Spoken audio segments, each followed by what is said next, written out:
Oi, gente, hoje é dia 6 de fevereiro.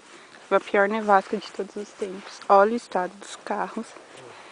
A gente nem consegue ver as árvores. You taking some good pictures? I make a video. Oh, there you go. Olha isso. E a Alejandra com frio. Oh my gosh, my hands are freezing. Mine's too. I will stop here because my friend hands are freezing. And I need to put my gloves.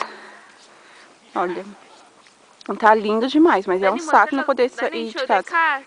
I already showed the cars. I don't know if they can understand that this is a car, but